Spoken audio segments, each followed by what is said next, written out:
Hello, Yoav, and hello, Luca. Good morning. Hello, Luca. Hi. Thank you so much for having me. Thank you so much for coming. We're going to start in a few words in Hebrew with your permission to our audience. חברים יקרים, יש לנו היום אורח מאוד מיוחד, שכבר נציג לעומק, דיברנו עליו פה בעבר ועל העבודה שלו, לוקה דלאנה. אבל נתחיל בהתחלה, זה לא ייעוץ השקעות, לא שיווק השקעות, לא לקחת שום משהו שאנחנו רואים פה ולעשות פעולות על פיו שדורשות ייעוץ אישי והתאמה. ותזכרו שגם לי וגם ליואב יש פוזיציות על הדברים שאנחנו מדברים עליהם, אז קחו את זה גם בפרופורציות. ויש לנו נותני חסות למטה, אתם מוזמנים להשתמש בהם, בין אם זה פספורט קארד, אינטראקטיב ישראל, שנותנים לכם דברים טובים מאוד, ותירשמו לניוזלטר למטה, אתם יכולים גם להירשם לפגישה עם יואב, ולעשות לייק, שייר, לשתף לכולם, שכמה שיותר אנשים ייהנו מהדבר הזה. So we're going to start with you, Luca. Thank you very much for coming. And as we told Speaking you, from Italy today, yes? We're Yes, calling from Torino. Torino, the beautiful Italy. Juventus. Yes, I'm from the other football team, but yes. What's the other Torino. Torino. Okay. Torino. Sorry. Yeah, not so far away. You have Milano that is in the Champions League final in 10 days, right? Yes, There's a good Inter. shot Yes, at the correct. title. Yeah, they're a great team, great team. So we're going to start with a quote, and we're going to give you the honor of opening with your quotes that you brought. Share with us what you brought us. Yeah, so I'm sharing a quote that comes from the second page of my book, Winning Long-Term Games. And it's approaching long-term games as a succession of separate short-term games is a bad strategy, despite working great over short-term horizons. And I think that this is super important because very often we enter a game, for example, investing, but could also be relationships or our careers, with a long-term objective. But then along the way, we try to play short-term games. We try to get the most out of today, even if it causes us to get a quantity of risk which is suboptimal for the long term. So we have a long-term gain, but we are being tempted by some quick wins along the way that maybe give us quick wins, but put in hazard a long-term game, right? Yes, actually, it's not much the quick win that tempts us, but the fact that we look left, we look right, and we see our peers that are getting those quick wins. Maybe you see another investor which is which is growing faster than you, maybe because he took a more risky bet, but then it's so tempting to think that the fact that he's growing faster than you means that he has a better strategy than you.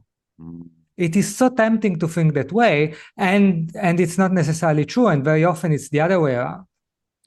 Very interesting. As Howard Marks once said, there is nothing more hurtful for a person to seeing his friend get richer. Yes, exactly. Okay, Yoav, give us your quote before we're going to Right. dive into Luca's ideas.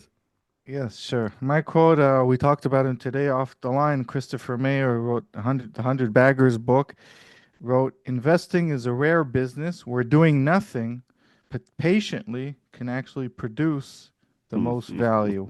I think it also connects, Luca, to what a lot of your ideas. And Gilad, we have to go first. You start with your quote, and then we have to introduce Luca properly. And I don't think everybody in the audience knows what a prolific author we have here today. Yes. We're going to dive into it in a minute. And I brought a quote from his book, Winning the Long Game. Even if you are indeed smarter than others, that merely means that you are more likely to do what's required to succeed, but not that you are more likely to do what's required to avoid failure. I think it's very, very smart. So let's dive into the things. Luca, you're not an investor. You're a researcher and a writer and an author, right? And an engineer by trade, I believe, right? Yes, and a business consultant as well. Yeah. So I want to tell you guys, why we bought Lukka before we're going to dive into his idea. Because, usually we talk about investments and about companies and about strategies and about how to invest. But as we mentioned many times in our podcast, eventually what will determine our own return on our investments is not necessarily the assets that we invest in. It's the behavioral that we will manage to hold throughout the time that we are investors. And our behavior is not rational, as we all know. And Lukka has done tremendous work in researching and writing about the behavioral aspects of people and how to win the long game. This is the name of his last book, right? This is your last one, right? Winning long-term games. Yes, it's the last one. Games. Okay, so tell us a little bit about yourself first. I mean, how old are you now, Lukka? I'm 37. And how many books have you written so far? 11. 11 books Yes. by the age of... How do you do that? One of them I have here, highly recommended, that you personally gave us. Just by the way, before I answer, Lukka, sorry, Gilad and I both had the honor of meeting you personally. I met you 2 years ago at Guy Spears event, and Gilad met you this year at Guy Spears event in Omaha. And you gave a great talk there as well. That's how we got to know you. So please go ahead. Thank you so much. Yeah, the thing is, I spend roughly half of my time as an independent business consultant, so working on some client projects. And then when I have pockets of time, like a half day here, a day there, then I spend them writing. And the thing is that usually I never start a book with, I'm going to start a book, what should I write it about? But it's always conversations that I already have with my clients or with other people. They keep asking me the same questions. I keep answering the same way. I see it resonates. I know that I have a book. And because I already know the contents, because I've already discussed them, I've already put them in practice, I already know that they work, then the part about writing the book is surprisingly fast. And that's how it came, 11 books in 8 years. Basically, your books, it's just the lessons and ideas that you have throughout consulting business. And wow, so I think it's maybe even a great process for you to improve your consulting and ideas and finalize them and organize them. Wow, it's a great process. Yeah. Tell us maybe a little bit about your consultant, I mean, to what companies, what you're consulting about. Maybe also one of our listeners needs some consulting and maybe you'll be relevant for him. Just give us a little bit about your work. Yeah, I do 3 types of consulting. One is that I train leadership on developing the teams below them and creating a culture in which people are developed. Mm-hmm. The second thing I do is executive coaching. And the third thing I do, which might be relevant here, is every now and then, when there is a change in top management in a company, maybe because they got acquired by private equity, or maybe just simply the management changed, and the new management needs to quickly understand how things are done within the company. And I mean, what are the competencies, which competencies are lacking, how are people managed, how are people developed, what are the problems, what are the opportunities. Then I do what's called the managerial capabilities assessment, which means I go a few days, I talk with the people, I observe what's going on, and then I recommend problems and opportunities that I've seen and which could quickly improve the company. Whoa, sounds very interesting. So I want to start with like the general questions that I can think about. After writing all those books and consulting and seeing all those management and investor, what is your biggest lesson about the psychology of human beings that prevent them from succeed? Well, I will say 2 things. The first one is this idea of long-term game and short-term games. The difference is not the time horizon, because we all have some long-term objectives, like maybe a family, maybe some career achievement, maybe some level of wealth. We all do. The difference is whether we achieve it by playing long-term games or whether we try to achieve it by playing short-term games. The difference is that short-term games means I play the next client meeting or I play the next day of investment to try to maximize what I get out of it with no regards to what happened afterwards. And so what happens is that you are chasing the highest, for example, you're chasing the highest returns this month, or you're chasing the highest productivity out of your team this month. And what happens is that this way of thinking tricks you into these taking actions that have negative long-term consequences. In the case of investing, it might be assuming too much risk. In the case of managing a team, it could be burning the trust that people have in you, or risking their burnout, or not developing them. And instead, playing long-term games means that you realize that the optimal strategy for the long term is not to get the most out of each short term, but it's instead to play the short term to build long-term assets, which could be accumulation of capital, of course, but it's also accumulation of skills, it's building relationships, it's building trust. And it's this realization that if you succeed, if you grow fast in the short term, but you take too much risk, or you do not build the trust, skills, and relationships, there will be a limit over which you will not be able to grow beyond that. Luca, if I could just interrupt, sorry, if you could use the example of your cousin. I told you I mentioned your story in my annual letter this year, so I think the best way to understand your work is to use that example. Could you tell us the story, and maybe our people who listen will understand even better what you're saying? Yeah, the story of my cousin. He was a very good skier. Since a very young age, he made it even to the world championship for his age bracket. But then sadly, one leg injury after another, he had to quit professional skiing. And from him, I've learned the lesson that performance is subordinate to survival.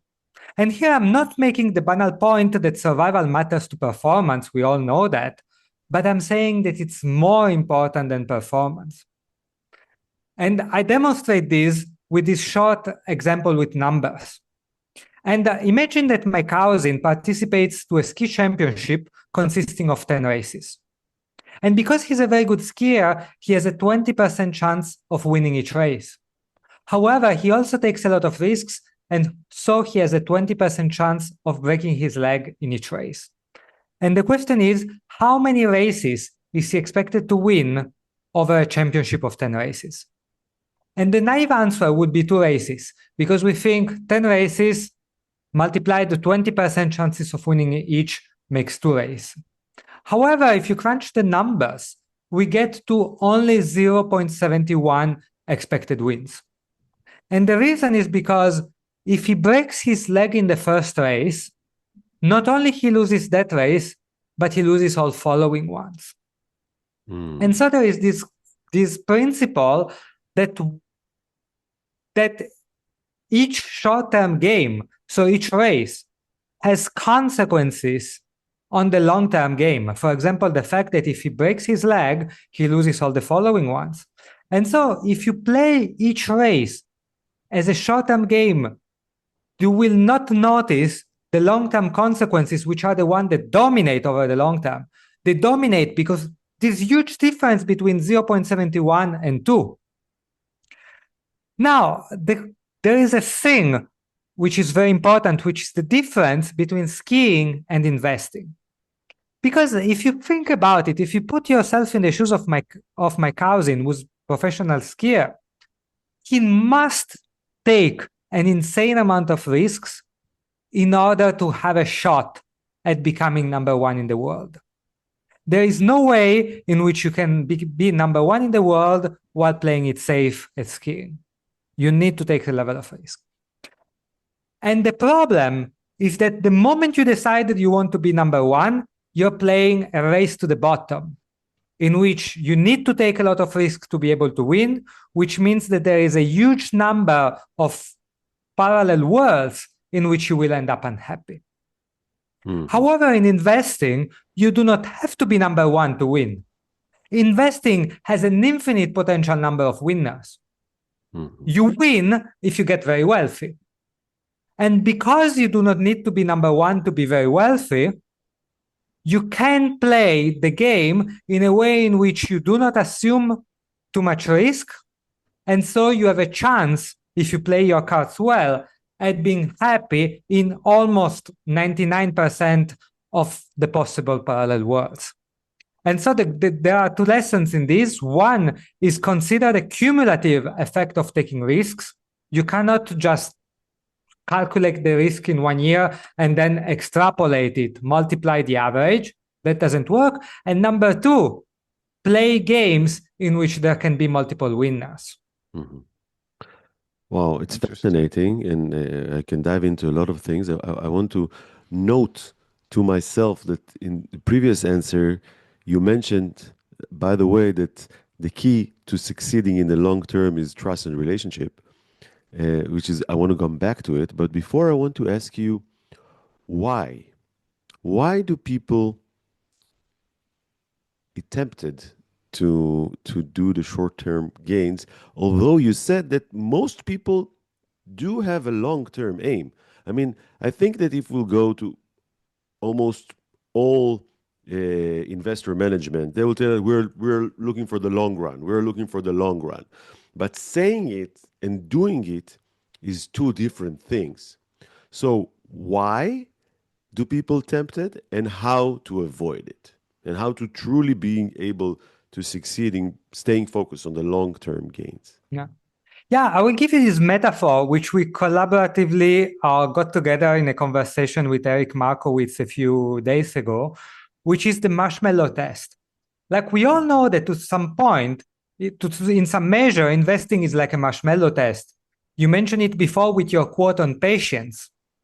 Mm-hmm. The problem is that the original marshmallow test was administered in a single room. Maybe just explain to our listeners. Oh, yeah. Maybe not all of them know the marshmallow test. Yeah, the marshmallow test is this very simple, let's call it experiment. Experiment, yes, in which there were kids, and a kid entered the room, and the researcher gives him one marshmallow and tells him, I will leave the room for 10 minutes, and when I'm back, if you didn't eat the marshmallow, I will give you a second one.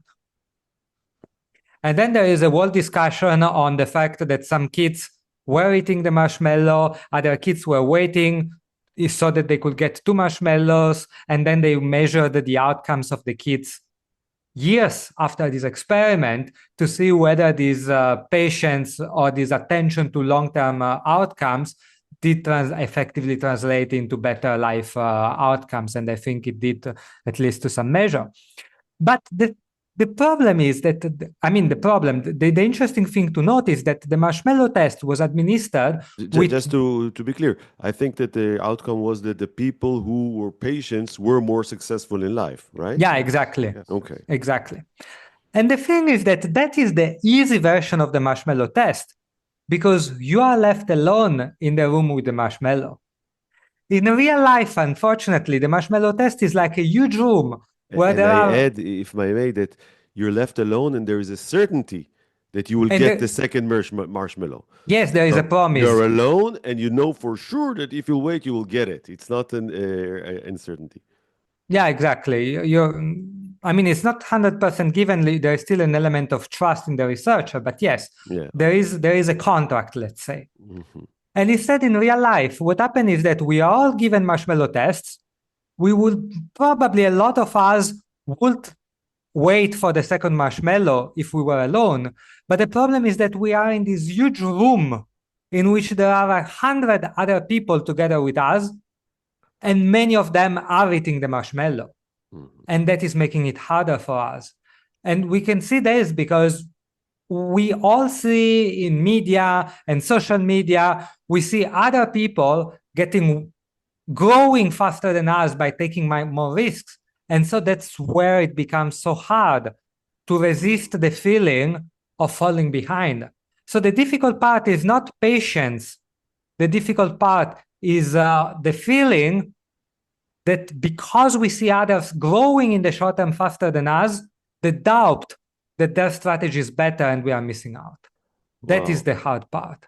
It's very interesting. You know, in my work, I work with families under financial issues, and sometimes we work on, managing your budget and how to handle your expenses. And sometimes it requires people to sacrifice things for the short time in order to achieve some long-term gains. And the hardest thing for people when they realize, okay, I can't go on vacation this year. I can't buy all the things that I want. I want to save up for a specific goal.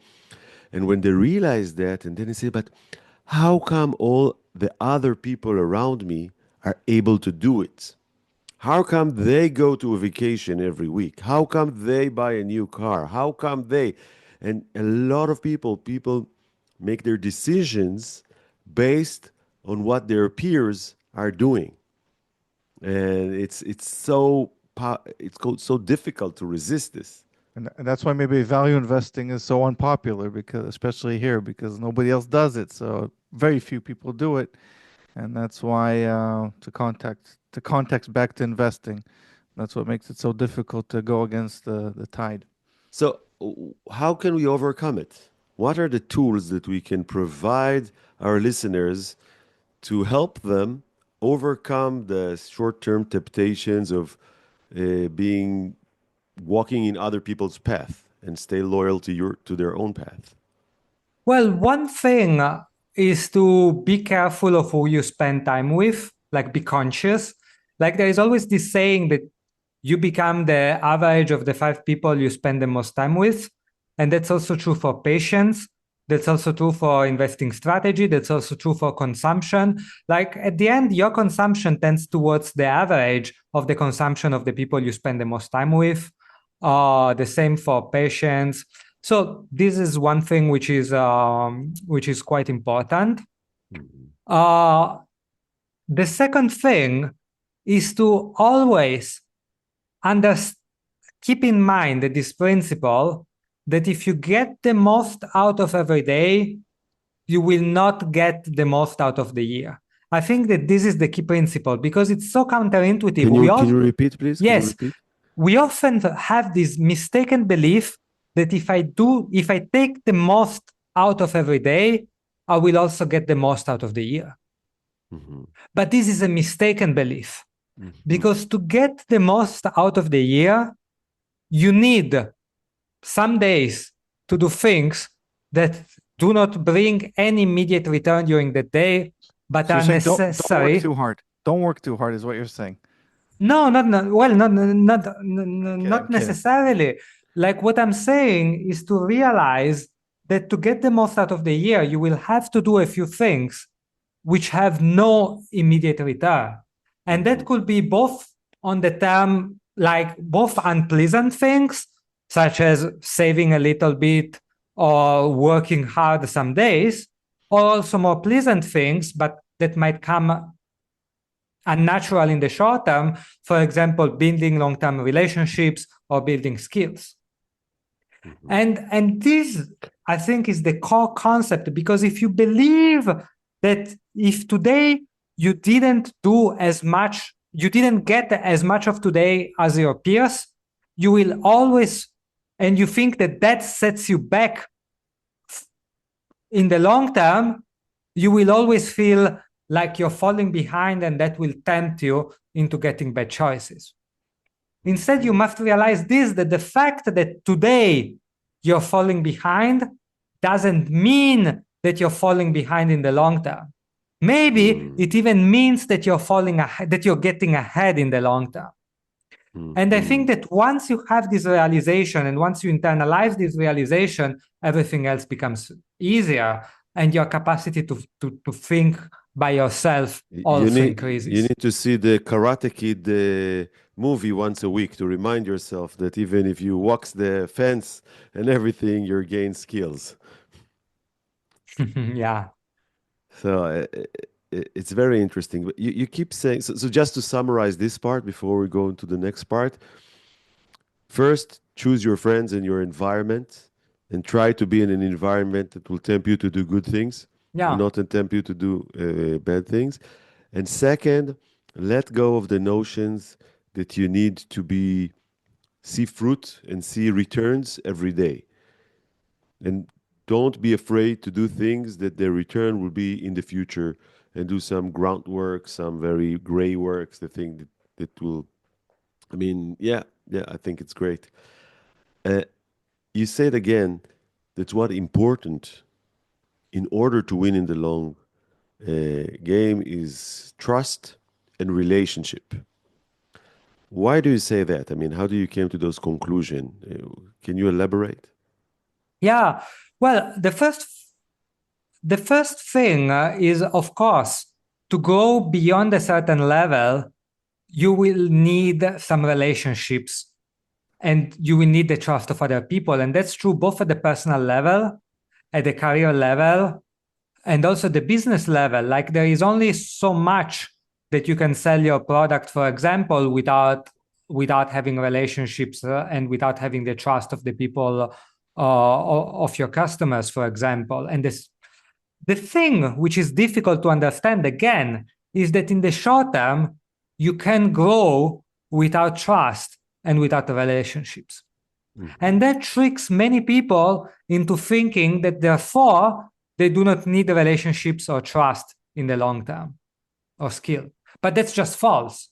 You can only grow up to a certain level. And if you want to grow beyond a certain level, you need trust, skills, and relationships. This is the first part. And then the second part, there is this concept that in the short term, most of your peers are competitors. But in the long term, most of your peers are actually collaborators. I make an example with me as a business consultant. In the short term, other business consultants are my competitors because this one client that has a need today, they either will contact me or they will contact them. And if they contact them, it means they do not contact me. So in the short term, we are all adversaries. Mm-hmm. But in the long term, what matters the most is how much people trust business consultants as a whole. How good is the economy so that companies have a lot of money to invest in business consultants, and so on. And so if you see it that way, suddenly other business consultants become my collaborators. Mm-hmm. Mm-hmm. And what matters in the long term is much more to grow the pie than to decide how the pie gets shared. Then, of course, right now, what I've said, it's a little bit ideal. What's more realistic is that we are both, in the long term, we are both competitors and collaborators. Mm-hmm. But we need to realize both, which means we should only compete in ways in which we do not harm relationships and trust. And even better, we can compete in ways in which we are actually building trust and relationships. And I think that that's what's really important. Very interesting. Another thing that you talk about in your books is avoiding mistakes, not only in the short term, how to be, as I put in my quote, to make sure that you work, to make sure you don't take any excessive risk. And you gave a great example in your talk at Value X about driving and driving capabilities. Can you share this with our listeners, please? Yes, I will share it. I just wanted to add one more thing on the last concept I mentioned, because it was a concept that I realized thanks to a friend, which is Visakan Virasamy.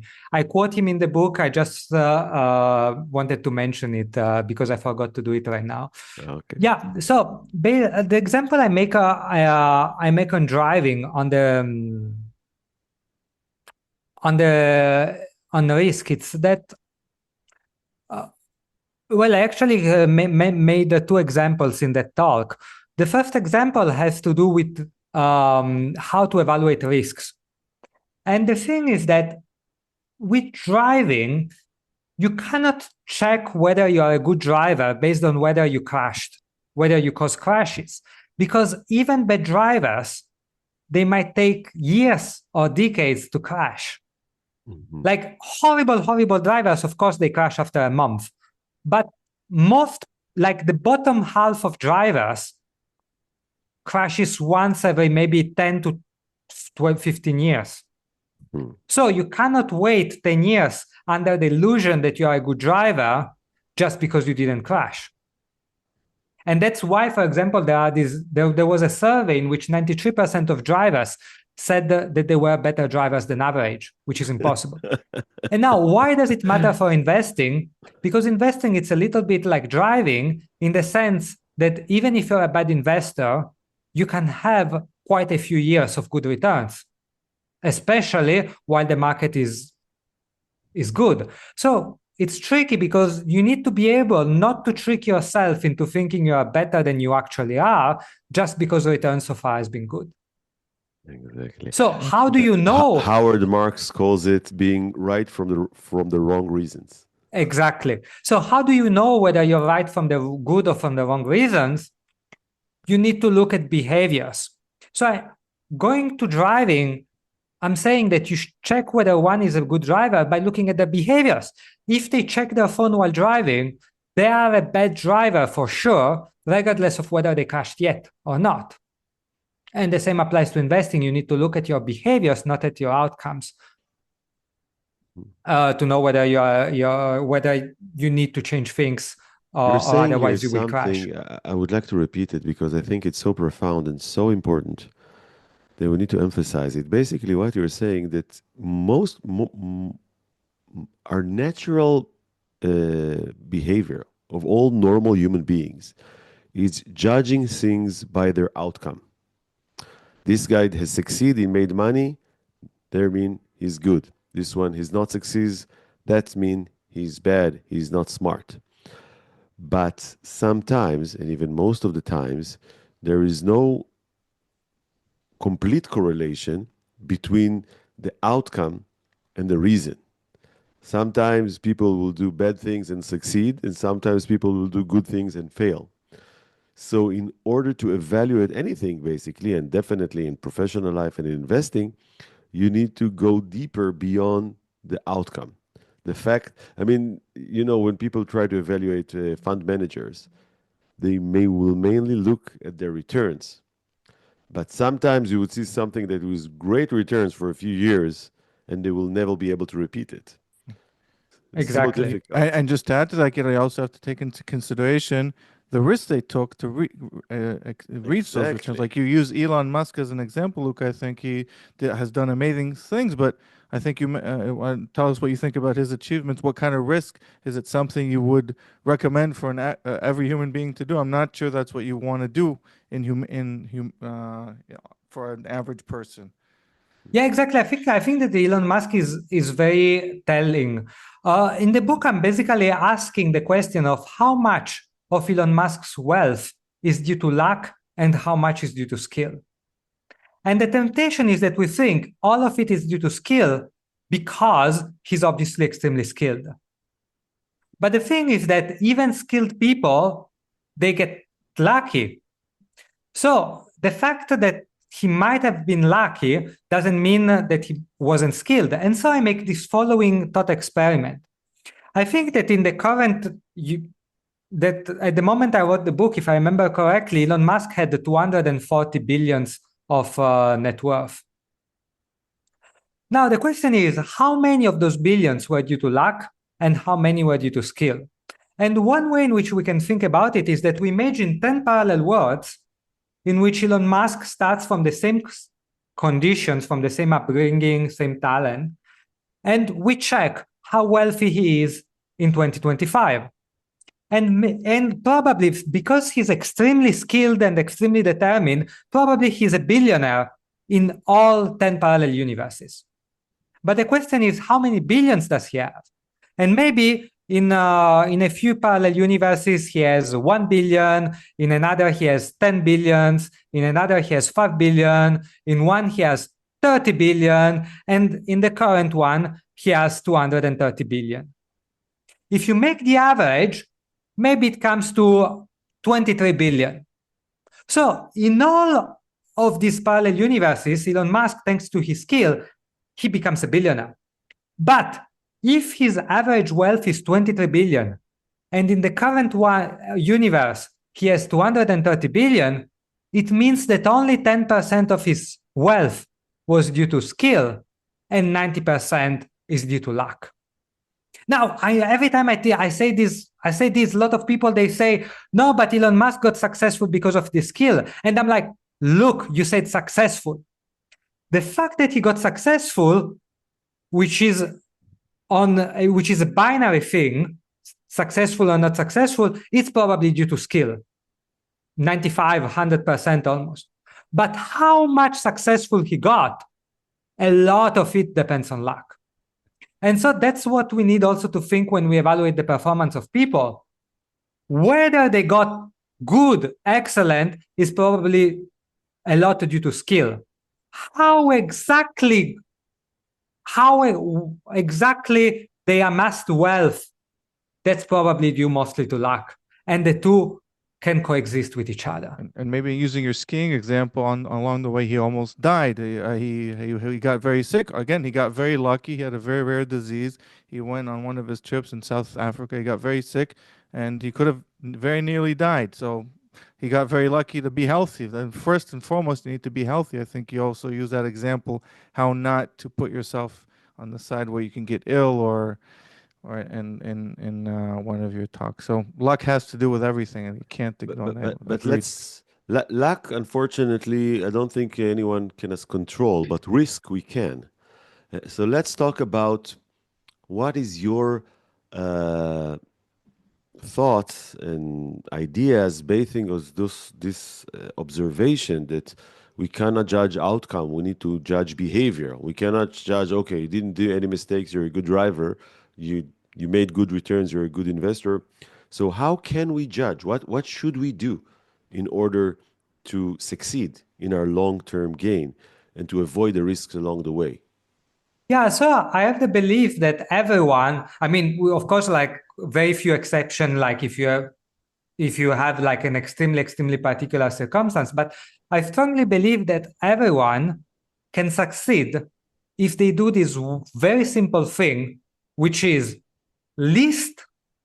make a good list of how they might fail, and then they simply take care of all the possible cases of failure. The Charlie Munger answer, invert. Yeah, exactly. Now, the question is, how do you do it properly? Because it's not so easy to come up with a good list of ways in which you might fail. Mm-hmm. And I think that you need to do two things, and you need to do them both. One is to learn from the failure of others. You need to ask yourself, how did other people with the same goal as mine fail? And then make sure that you take proactive action so that won't happen to you. So, for example, I always do this for me as an author.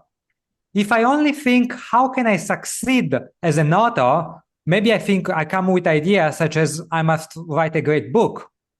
I mean, of course, but there are also plenty of people who wrote a great book and yet didn't become famous. So the question is, how did people who wrote great books fail? And how do I make sure that the same won't apply to me? And you can do the same with investors, because plenty of people, they think, dumb investors fail, smart investors succeed, I am smart, and therefore I will succeed. Well, not so easy. You need also to ask yourself, how did smart investors fail? And make sure that you take care of this. I think our human nature is usually try to look at the people who succeed and try to imitate them.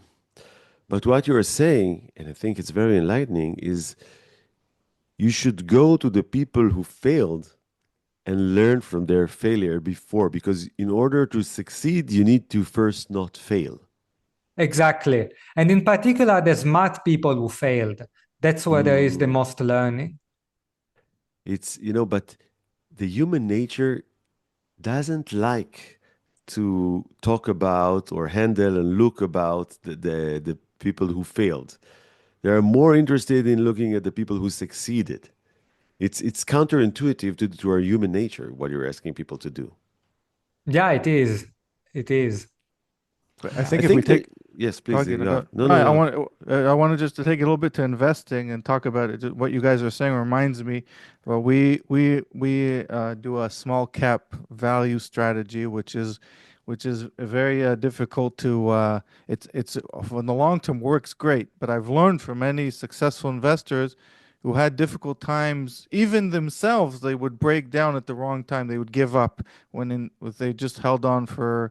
So what I wanted to say that one of the things we do is what I learned from the failures of other maybe is not just to do one strategy within equities is despite the fact of being concentrated. What I'm saying in one strategy or in 10 stocks is probably the best way to go, but it's also very difficult to maintain the strategy over time. That's why we might diversify a bit more. So when it comes to investing, would you agree that diversifying is probably better, maybe hedging even using what you've learned, or you think for an equity investor being using like the Kelly criteria where you're less diversified is better?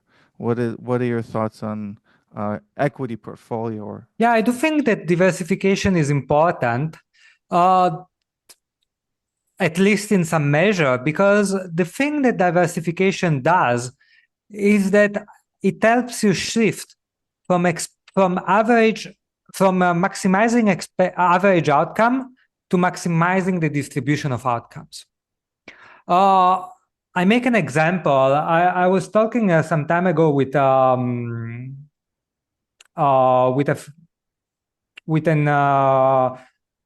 professional investor who has a client who was trying to convince a client to invest to diversify.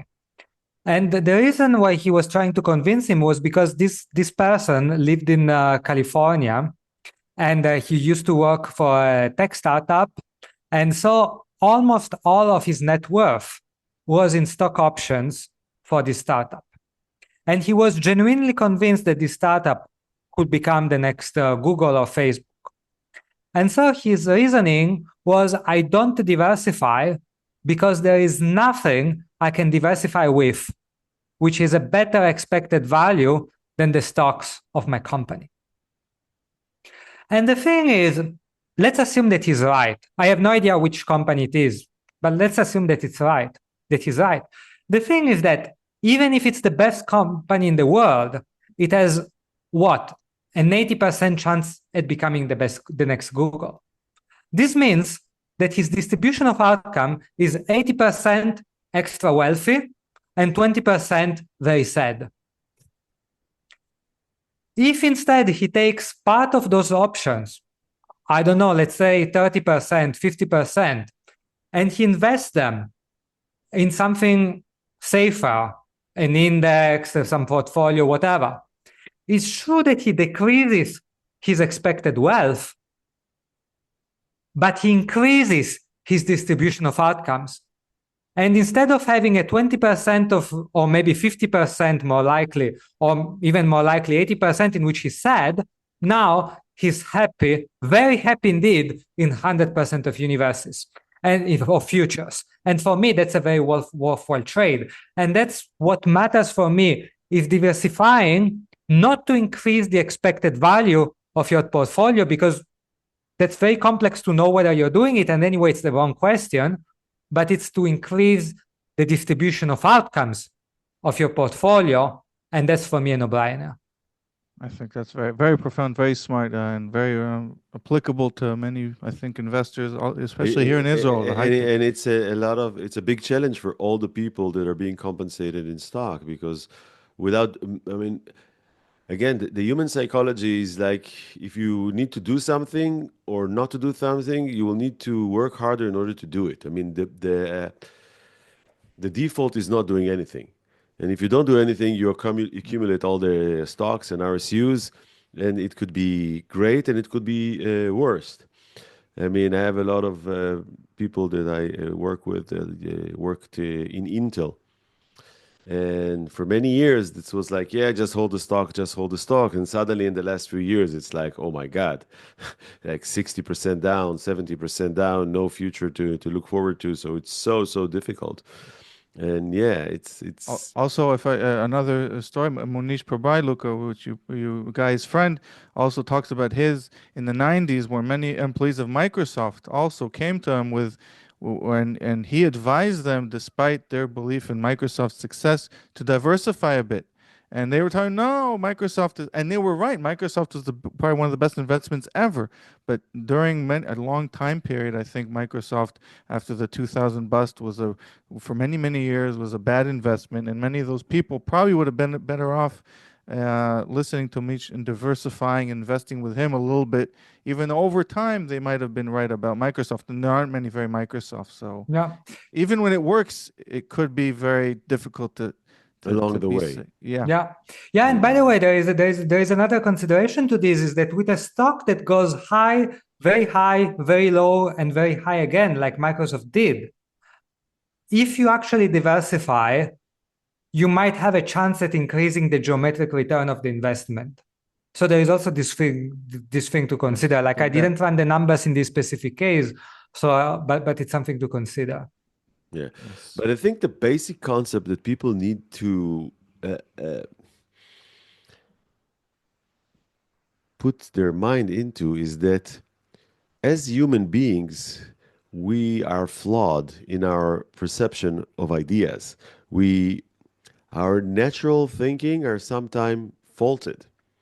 Our psychology is our weakness. We need to work on it. We need to strengthen our psychological issues and how we handle them in order to avoid mistakes. And you don't see, I mean, in my original profession, I'm an insurance broker. And I think that it gave me such a tremendous perspective on life, because most people don't think all the risks over, because, like 5% of people get like serious illness or being injured. I see all of them. So I understand that every bad thing that can happen will happen. It just depends on when and for whom. And you don't know it. So you need to be prepared. You need to be prepared in order to make sure, and in investment, 7 times more.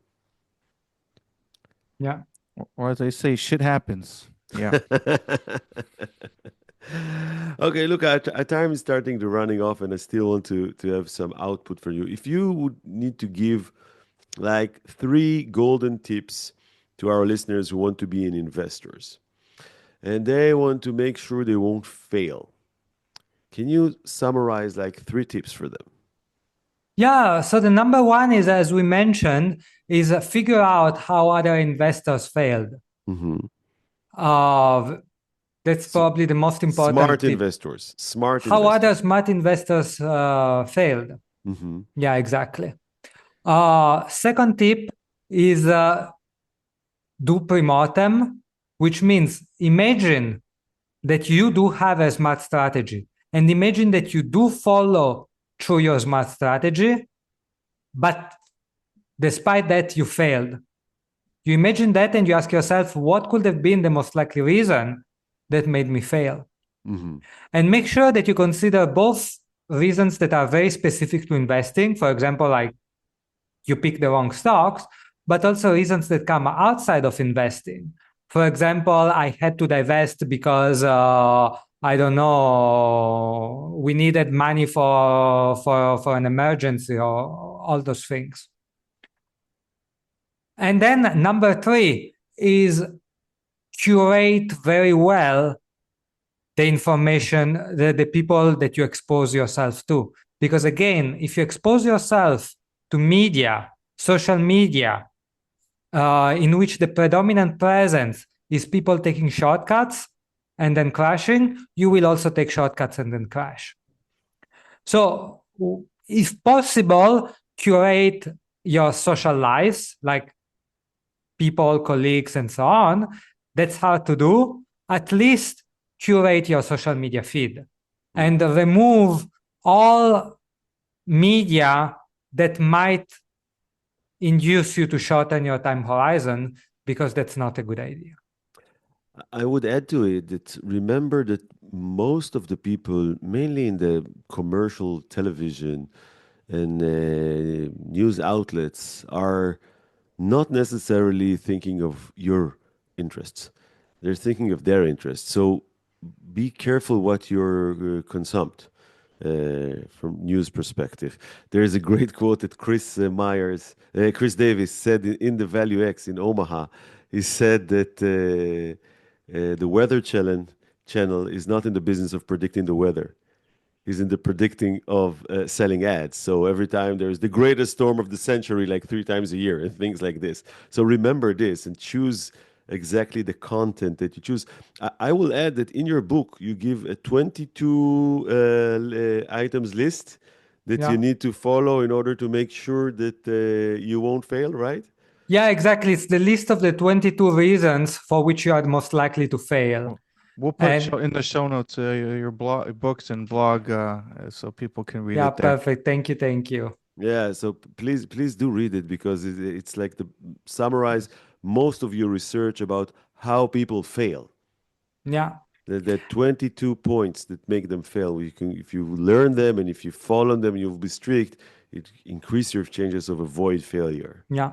So Luka, most importantly, do you still ski, or did you learn from your cousin that it's not worth the risk? Well, actually, I stopped a few years ago because I started having a little pain in the knee, and I do not like ski that much, so that for me it's worth. I thought that in Turin it's like part of your duties to ski. It's either that or driving a Ferrari, maybe. You do. Yeah.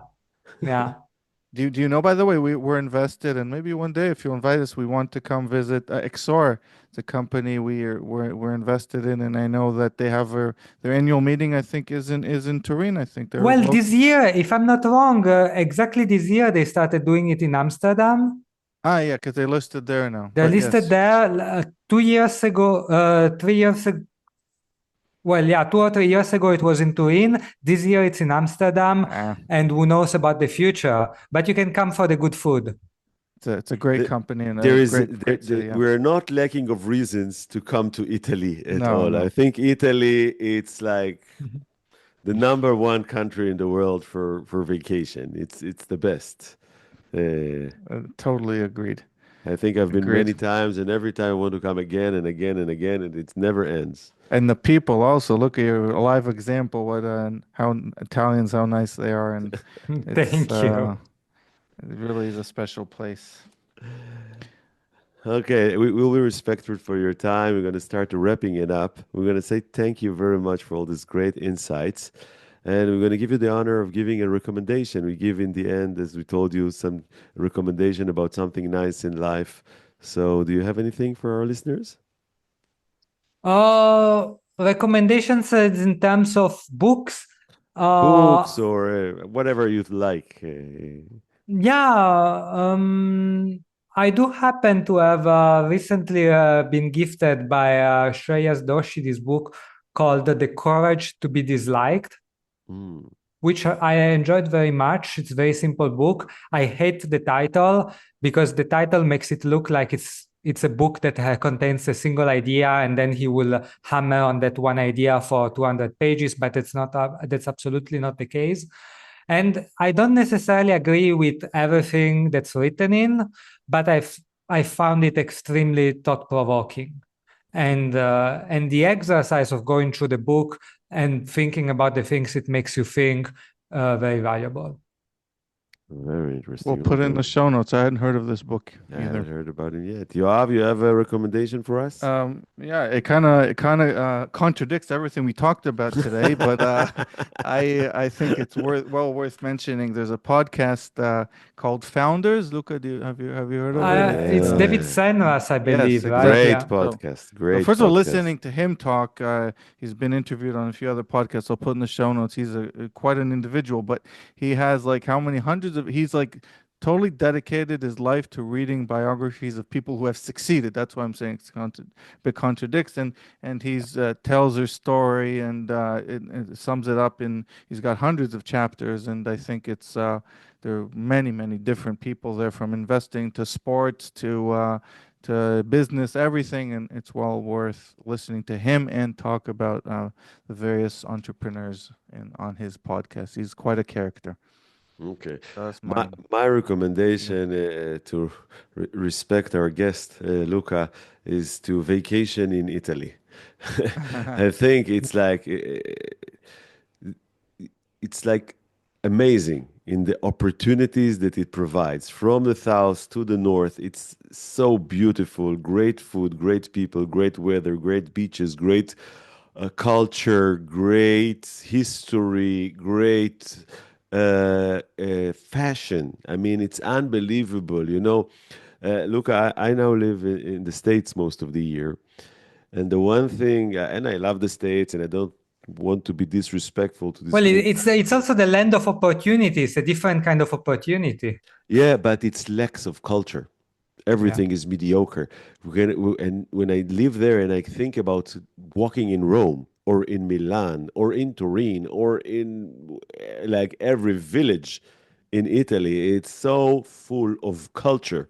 I mean, if you want to put it into details, if you go into a coffee shop in Israel, in the United States, like 99% you'll get bad coffee.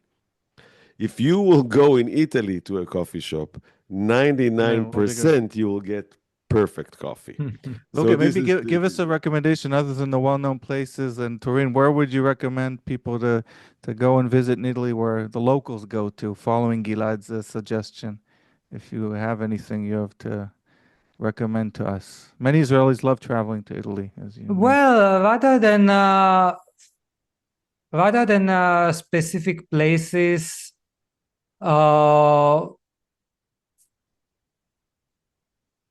what I would recommend is just to come to Italy. ask the come to the Italy and ask the locals where they do themselves eat, and very often you will get a fantastic experience there, rather than checking what's on the guides. Yeah. Great. It's amazing. It is amazing. Luca, thank you very much for your insight. We learned a lot, and we'll be in touch in the future, and we will come to visit Turin eventually. We have to. Thank you. And Thanks, hoping Luca. to see you in person again soon. Thank you very much. It was an Bye-bye. honor. Bye-bye. Have a good Bye. day. The same. Bye.